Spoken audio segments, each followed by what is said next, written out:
Chapter 4 New Beginnings. This new house is not new at all. The front yard has not that green grass, like no one ever took care of it, and the screen door creaks every time it's opened.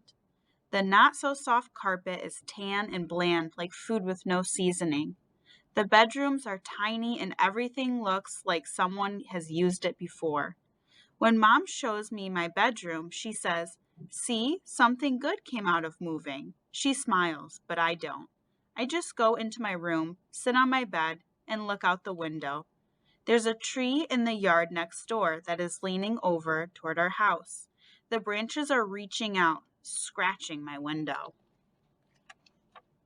This new house is not new at all. Everything is on one floor. No stairs to climb like at our old home. Ray and I like to slide down the stairs, bumping up and down like we're sledding on a snowy hill. Going up, we'd see how many steps we could skip at a time. He always won because his legs are longer than mine. But here, there's only a narrow hallway with a ceiling light that doesn't shine bright. This new house is not new at all. The kitchen is too small for us to eat as a family. It is not even big enough to fit my sous chef table, the one Mom bought for me so I could help to cook alongside her in the kitchen. It's just a small plastic table tall enough for me to stand at without having to reach too high. Mom says I'll make a good chef one day because I am always experimenting and thinking up unique concoctions.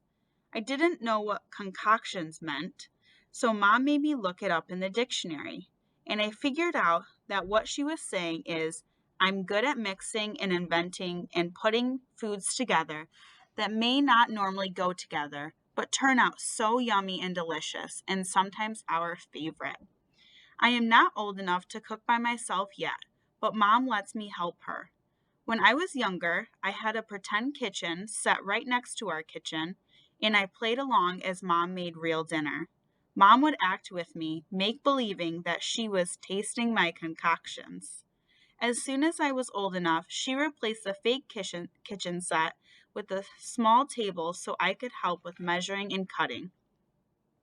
Ray never helps in the kitchen, and when I used to play cook, he never pretended to eat my concoctions. He only likes it when I have something real to feed him, like when Mom let me bake brownies with her using the real oven.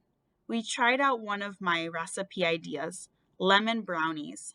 Ray thought lemons and chocolate were not going to taste good together, but when he went back for seconds, I knew I had proved him wrong.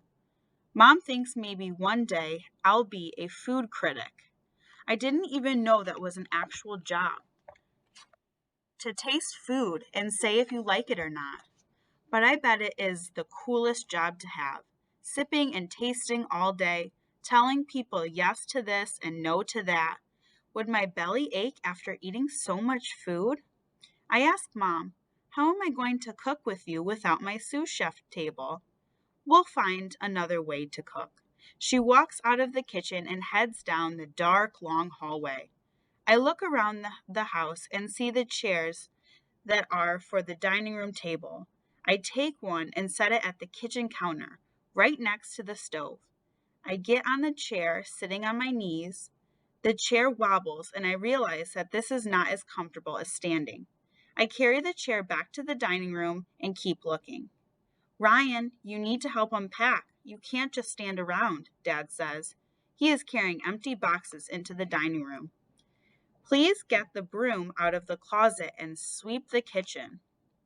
We've been busy all day getting the house set up and unpacking. Everything has to be perfect because soon Grandma and her friend, Mr. Simmons, will be coming over for Easter dinner. Aunt Rose and Uncle David, too. We always have family dinners at our house, but that was because our house was the biggest. Even with moving, Mom insisted that we keep this tradition.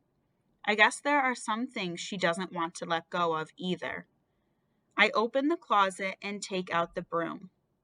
I know Dad said to sweep, but before I do that, I take out the step stool I find folded in the back of the closet.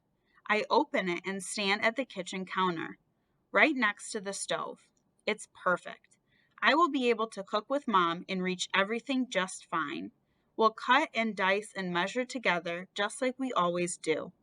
I think tonight we should cook one of our favorite dishes, like we used to at our old house. But then I decide that since this is our first night here, I should try out a recipe we haven't had before. Something in this place should actually be new.